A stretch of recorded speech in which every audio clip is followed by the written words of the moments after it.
بسم اللہ الرحمن الرحیم۔ السلام علیکم عزیز طلبہ۔ سبق اپنی مدد آپ جو کہ فرسٹ ایئر میں حصہ نثر میں دوسرے نمبر پر موجود ہے اور سمارٹ نصاب کا بھی حصہ ہے۔ سر سید احمد خان کا لکھا ہوا یہ سبق، جس میں سر سید احمد خان اپنی مدد آپ کی اہمیت واضح کرتے ہوئے بتاتے ہیں کہ جو افراد اور جو اقوام اپنے حصے کا کام خود کرتے ہیں، وہ افراد اور وہ اقوام دوسری اقوام کی نظر میں اور دوسرے افراد کی نظر میں معتبر ٹھہرتے ہیں اور ان کی تکریم ہوتی ہے، انہی کی عزت ہوتی ہے اور وہی کامیاب ہوتے ہیں۔ اور جو افراد اور جو اقوام اپنی مدد آپ نہیں کرتے، وہ ناکام ہوتے ہیں، سست کہلاتے ہیں اور زوال ان کا مقدر ٹھہرتا ہے۔ سبق کچھ یوں ہے: خدا ان کی مدد کرتا ہے جو آپ اپنی مدد کرتے ہیں۔ یہ ایک نہایت عمدہ اور آزمودہ مقولہ ہے۔ اس چھوٹے سے فقرے میں انسانوں کا اور قوموں کا اور نسلوں کا تجربہ جمع ہے۔ ایک شخص میں اپنی مدد کرنے کا جوش اس کی سچی ترقی کی بنیاد ہے،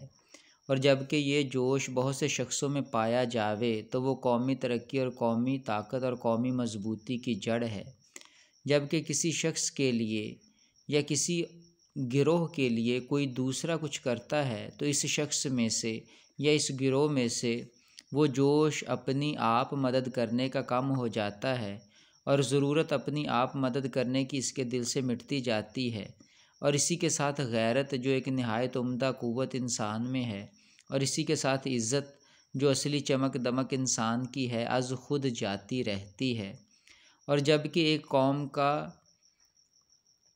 یہ حال ہو تو وہ ساری قوم دوسری قوموں کی آنکھ میں ذلیل اور بے عزت ہو جاتی ہے۔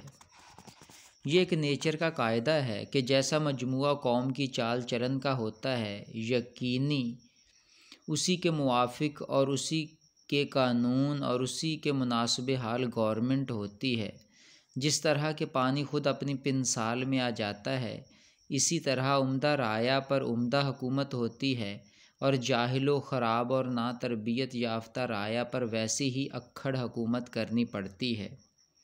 اس پیراگراف میں بتایا اور اس سے قبل کہ جس طرح کی قوم ہوگی اسی طرح کے حکمران ہوں گے، اور اسی طرح اسی نوعیت کی ان پر حکومت کی جاتی ہے۔ تمام تجربوں سے ثابت ہوا ہے کہ کسی ملک کی خوبی اور عمدگی اور قدر و منزلت بنسبت وہاں کی گورنمنٹ کے عمدہ ہونے کے زیادہ تر اس ملک کی رعایا کے چال چلن، اخلاق و عادت، تہذیب و شائستگی پر منحصر ہے، کیونکہ قوم شخصی حالتوں کا مجموعہ ہے، اور ایک قوم کی تہذیب در حقیقت ان مرد و عورت اور بچوں کی شخصی ترقی ہے جن سے وہ قوم بنی ہے۔ اب یہاں پہ اس پیراگراف میں یہ بتانے کی کوشش کی گئی ہے کہ کوئی بھی گورنمنٹ جو ہے اس کی کامیابی کی بنسبت اس کے برعکس اہم چیز جو ہے اس کی رعایا ہے، اس کے رعایا کا چال چلن کیسا ہے، اس کے اخلاق کیسے ہیں، اس کی عادات کیسی ہیں۔ تو یہ ان چیزوں کا بہتر ہونا ضروری ہے، لوگوں کا بہتر ہونا ضروری ہے۔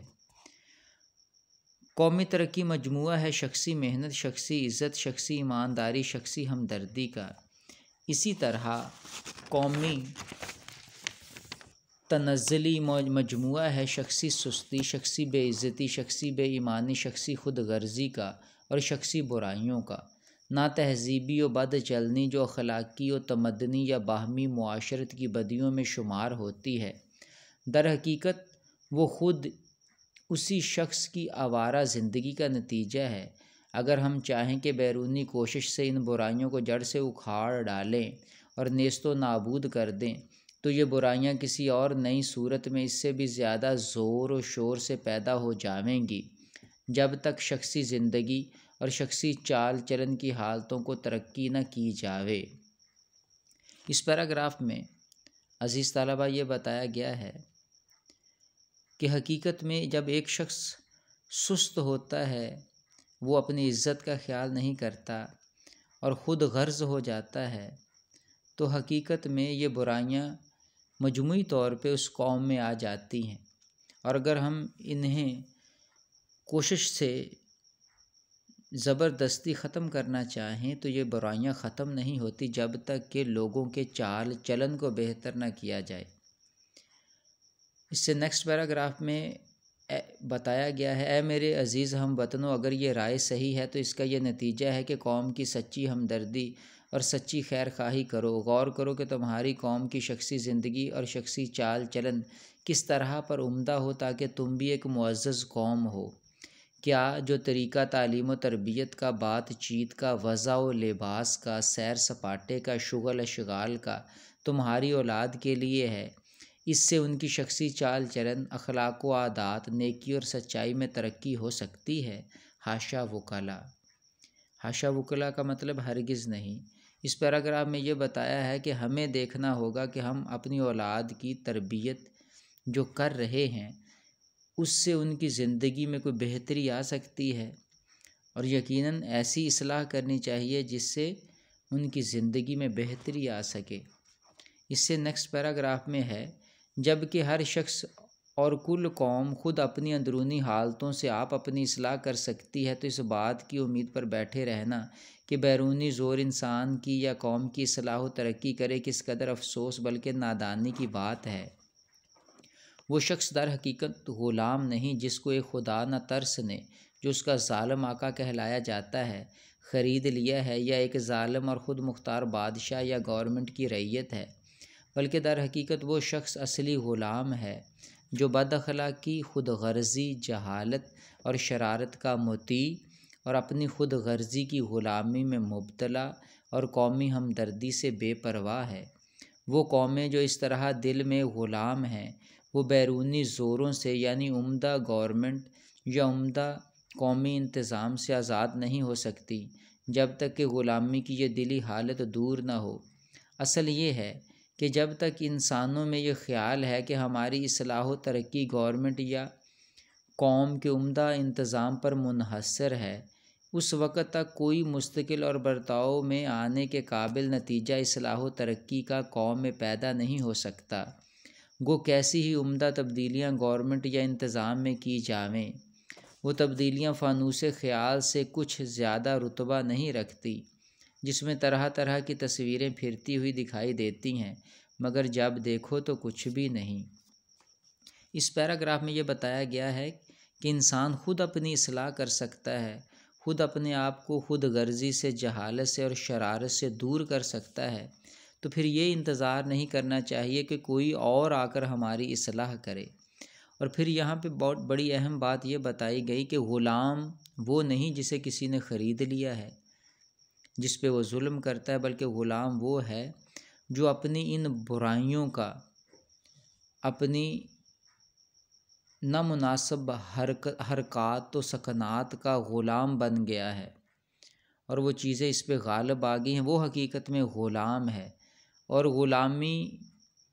جب تک یہ برائیاں اس میں سے ختم نہیں ہوں گی تب تک غلامی کی یہ دلی حالت دور نہیں ہو سکتی۔ انسان کو خود اپنی اصلاح کرنی ہوگی۔ اس سے نیکسٹ پیراگراف میں ہے، انسان کی قومی ترقی کی نسبت ہم لوگوں کے یہ خیال ہیں کہ کوئی خضر ملے، گورنمنٹ فیاض ہو اور ہمارے سب کام کر دے۔ اس کے یہ معنی ہے کہ ہر چیز ہمارے لیے کی جاوے اور ہم خود نہ کریں۔ یہ ایسا مسئلہ ہے کہ اگر اس کو ہادی اور رہنما بنایا جائے تو تمام قوم کی دلی آزادی کو برباد کر دے اور آدمیوں کو انسان پرست بنا دے۔ حقیقت میں ایسا ہونا قوت کی پرستش ہے، اور اس کے نتائج انسان کو ایسا ہی حقیر بنا دیتے ہیں جیسے کہ صرف دولت کی پرستش سے انسان حقیر اور ذلیل ہو جاتا ہے۔ اس پیراگراف میں یہ بتایا ہے کہ ہمیں خضر یعنی کوئی ایسا شخص نہیں ڈھونڈنا چاہیے کہ جو ہم سوچ لیں کہ یہی ہمیں بہتر بنا سکتا ہے، یہی ہمیں ترقی کی راہ پہ لے جا سکتا ہے۔ حقیقت میں بہت ساری خرابیاں ہم خود دور کر سکتے ہیں، اور جب ہم اپنا کام دوسروں پہ چھوڑ دیتے ہیں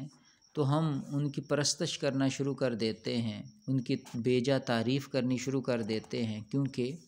ہمیں ان سے اپنا کام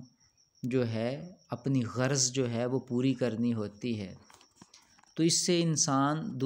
انسان پرست بن جاتے ہیں، ان کی اپنی خوبیاں کم ہو جاتی ہیں، ماند پڑ جاتی ہیں۔ اس سے نیکسٹ پیراگراف ہے بڑا سچا مسئلہ اور نہایت مضبوط، جس سے زیادہ دنیا کی معزز قوموں نے عزت پائی ہے، وہ اپنی آپ مدد کرنا ہے۔ جس وقت لوگ اس کو اچھی طرح سمجھیں گے اور کام میں لاویں گے تو پھر خضر کو ڈھونڈنا بھول جائیں گے۔ اوروں پر بھروسے اور اپنی مدد آپ، یہ دونوں اصول ایک دوسرے کے بالکل مخالف ہیں۔ پچھلا انسان کی بدیوں کو برباد کرتا ہے اور پہلا خود انسان کو، کہ جب ہم دوسروں پہ بھروسہ کریں گے یا دوسروں کو ہی ہر معاملے میں ان کے محتاج بن جائیں گے تو انسان خود جو ہے وہ ہلاک ہو جاتا ہے۔ اور لیکن جب ہم اپنی مدد آپ کرنا شروع کر دیتے ہیں تو ہماری بدیاں جو ہیں، ہماری برائیاں جو ہیں وہ کم ہونا شروع ہو جاتی ہیں۔ ہمیں خضر کو تلاش کرنے کی ضرورت نہیں پڑتی۔ خضر سے مراد وہ شخص ہے جو ہماری مدد کر سکے۔ خضر علیہ السلام کے بارے میں مشہور ہے کہ یہ ایک بزرگ گزرے ہیں جو خشکی اور صحراؤں میں، پانیوں میں بھولے بھٹکوں کی مدد کرتے ہیں۔ تو اسی حوالے سے سر سید نے یہ لفظ استعمال کیا ہے کہ ہمیں ضرورت نہیں پڑے گی ایسے شخص کی جب ہم اپنا کام خود کرنا شروع کر دیں گے۔ اس سے نیکسٹ پیراگراف میں ہے قومی انتظام یا عمدہ قوانین کے اجراء کی خواہش۔ یہ بھی ایک قدیمی غلط خیال ہے۔ سچا اصول وہ ہے جو ولیم ڈراگن نے ڈبلن کی نمائش گاہ دستکاری میں کہا تھا، جو ایک بڑا خیرخواہ آئرلینڈ کا تھا۔ اس نے کہا کہ جس وقت میں آزادی کا لفظ سنتا ہوں اسی وقت مجھ کو میرا ملک اور میرے شہر کے باشندے یاد آتے ہیں۔ ہم اپنی آزادی کے لیے بہت سی باتیں سنتے آئے ہیں، مگر میرے دل میں بہت بڑا مضبوط یقین ہے کہ ہماری محنت، ہماری آزادی ہمارے اوپر منحصر ہے۔ میں یقین کرتا ہوں کہ اگر ہم محنت کیے جائیں اور اپنی قوتوں کو ٹھیک طور پر استعمال کریں تو اس سے زیادہ ہم کو کوئی اور موقع یا آئندہ کی قوی توقع اپنی بہتری کے لیے نہیں ہے۔ استقلال اور محنت کامیابی کا بڑا ذریعہ ہے۔ اگر ہم ایک دلی ولولے اور محنت سے کام کیے جائیں گے تو مجھے پورا یقین ہے کہ تھوڑے زمانے میں ہماری حالت بھی ایک عمدہ قوم کی مانند آرام و خوشی و آزادی کی ہو جاوے گی۔ اب اس پیراگراف میں یہ بتایا گیا ہے کہ اچھے قوانین، اچھے انتظامات بھی انسان کو بہتر نہیں بنا سکتے جب تک کہ وہ خود اپنے آپ کو بہتر نہیں بنانے کی کوشش کرتا۔ اور پھر یہاں پہ مثال دی گئی ہے ولیم ڈراگن کی۔ اس نے بتایا تھا کہ استقلال اور محنت کامیابی کا بڑا ذریعہ ہے اور اسی سے کامیابی انسان کو ملتی ہے۔ یہاں بھی توجہ یہ دلائی گئی ہے کہ خود انسان کو بہتری کی طرف اور محنت کی طرف مائل ہونا پڑے گا، قائل ہونا پڑے گا محنت کی عظمت کا۔ اس سے نیکسٹ پیراگراف میں بتایا گیا ہے انسان کی اگلی پشتوں کے حالات پر خیال کرنے سے معلوم ہوتا ہے کہ انسان کی موجودہ حالت انسانوں کے نسل در نسل کے کاموں سے حاصل ہوئی ہے۔ محنتی اور مستقل مزاج محنت کرنے والوں، زمین کے جوتنے والوں، کانوں کے کھودنے والوں، نئی نئی باتوں کے ایجاد کرنے والوں، مخفی باتوں کو ڈھونڈ کر نکالنے والوں، آلات جر ثقیل سے کام لینے والوں یعنی بھاری ہتھیاروں سے کام کرنے والے جو ہیں، اور ہر قسم کے پیشہ کرنے والوں، ہنرمندوں، شاعروں، حکیموں، فلسفوں یعنی فلسفیوں، ملکی منتظموں نے انسان کو موجودہ ترقی کی حالت پر پہنچانے میں بڑی مدد دی ہے۔ ایک نسل نے دوسری نسل کی محنت پر عمارت بنائی ہے اور اس کو ایک اعلیٰ درجے پر پہنچایا ہے۔ ان عمدہ کاریگروں سے جو تہذیب و شائستگی کی عمارت کے معمار ہیں، لگاتار ایک دوسرے کے بعد ہونے سے محنت اور علم و ہنر میں جو ایک بے ترتیبی کی حالت میں تھی ایک ترتیب پیدا ہوئی ہے۔ رفتہ رفتہ نیچر کی گردش نے موجودہ نسل کو اس زرخیز اور بے بہا جائیداد کا وارث کیا ہے جو ہمارے پرکھوں کی ہوشیاری اور محنت سے مہیا ہوئی تھیں۔ پرخ کہتے ہیں آباء و اجداد بڑوں کو، اور وہ جائیداد ہم کو اس لیے نہیں دی گئی کہ ہم صرف مثل مار سرے گنج اس کی حفاظت ہی کیا کریں۔ مثل مار سانپ کی طرح سرے گنج ہوتا ہے خزانے پر، یعنی اس لیے نہیں یہ جائیداد ہمیں ملی کہ سانپ کی طرح خزانے پر بیٹھ جائیں، بلکہ ہم کو اس لیے دی گئی ہے کہ اس کو ترقی دیں اور ترقی یافتہ حالت میں آئندہ نسلوں کے لیے چھوڑ جائیں۔ مگر افسوس، 100,000 افسوس کہ ہماری قوم نے ان پرکھوں کی چھوڑی ہوئی جائیداد کو بھی گرا دیا۔ یہاں پہ اس پیراگراف میں یہ بتایا گیا ہے کہ جس قدر بھی ترقی ہوئی ہے ہمیں نظر آ رہی ہے، اس کی وجہ یہ ہے کہ ہمارے آباء و اجداد نے محنت کی تھی، اس عمارت کی بنیاد رکھی تھی جس کی وجہ سے آج ہم اس سے فائدہ اٹھا رہے ہیں۔ اگر ہم چاہتے ہیں کہ ہماری آنے والی نسلیں بھی فائدہ اٹھائیں اور ترقی کی طرف بڑھتی رہیں تو ہمیں بھی محنت کرنی پڑے گی، تاکہ جس طرح ایک ترقی یافتہ صورت میں جو چیزیں ہمیں ملی ہیں اسی طرح ہم بھی ترقی یافتہ صورت میں آئندہ آنے والی نسلوں کے لیے چھوڑ جائیں تاکہ پھر وہ محنت کریں اور یہ سلسلہ اسی طرح آگے چلتا رہے۔ ایک نہایت عاجز و مسکین غریب آدمی جو اپنے ساتھیوں کو محنت اور پرہیزگاری اور بے لگاؤ ایمانداری کی نظیر دکھاتا ہے، اس شخص کا اس کے زمانے میں اور آئندہ آنے والے زمانوں میں اس کے ملک، اس کی قوم کی بھلائی پر بہت بڑا اثر پیدا ہوتا ہے، کیونکہ اس کی زندگی کا طریقہ اور چال چلن گو معلوم نہیں ہوتا مگر اور شخصوں کی زندگی میں خفیہ پھیل جاتا ہے اور آئندہ کی نسل کے لیے ایک عمدہ نظیر بن جاتا ہے۔ اب یہاں یہ بتایا گیا ہے کہ اگر کوئی اچھائی کرتا ہے تو اگرچہ ہمیں معلوم نہیں ہوتا لیکن بہت سارے لوگ اس اچھائی کو دیکھتے ہوئے، اس کی محنت کو دیکھتے ہوئے، اس کی پرہیزگاری کو دیکھتے ہوئے خود بخود اس کا وہ طریقہ، اس کی اچھائیاں جو ہیں اپنی زندگیوں میں اختیار کرنا شروع کر دیتے ہیں، تو اس طرح مجموعی طور پہ قوم میں بہتری آنا شروع ہو جاتی ہے۔ ہر روز کے تجربے سے یہ بات معلوم ہوتی ہے کہ شخصی چال چلن میں یہ قوت ہے کہ دوسرے کی زندگی اور برتاؤ اور چال چلن پر نہایت قوی اثر پیدا کرتا ہے، اور حقیقت میں یہی ایک نہایت عمدہ عملی تعلیم ہے۔ سر سید عملی تعلیم پر زور دیتے ہیں، اور عملی تعلیم کا تعلق افراد سے ہے کہ ہر شخص کو چاہیے کہ وہ اپنی زندگی میں عملی طور پر بہتری لائے، صرف باتوں کے حوالے سے نہیں، عمل کر کے دکھائے، اور جب وہ بہتر عمل کرے گا اور مجموعی طور پہ ہر شخص بہتر کام کرے گا، بہتر عمل کرے گا، بہتر کوشش کرے گا، تو پھر مجموعی طور پہ وہ قوم ترقی کرتی ہے۔ اور یہی بات انہوں نے آخری سبق کے آخری پیراگراف میں کہی ہے، یہ علم وہ علم ہے جو انسان کو انسان بناتا ہے، اسی علم سے عمل، چال چلن، تعلیم نفسی، نفس کشی، شخصی خوبی، قومی مضبوطی، قومی عزت حاصل ہوتی ہے۔ یہی علم وہ علم ہے جو انسان کو اپنے فرائض ادا کرنے اور دوسروں کے حقوق محفوظ رکھنے اور زندگی کے کاروبار کرنے اور اپنی عاقبت کے سنوارنے کے لائق بنا دیتا ہے۔ اس تعلیم کو آدمی صرف کتابوں سے نہیں سیکھ سکتا،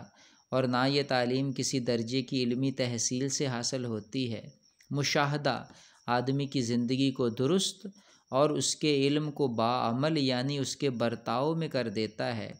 علم کے بے نسبت عمل اور سوانح عمری کی بنسبت عمدہ چال چلن آدمی کو زیادہ تر معزز اور قابل ادب بناتا ہے۔ مقالات سر سید جلد پنجم۔ آخری پیراگراف میں سر سید نے اس مضمون کو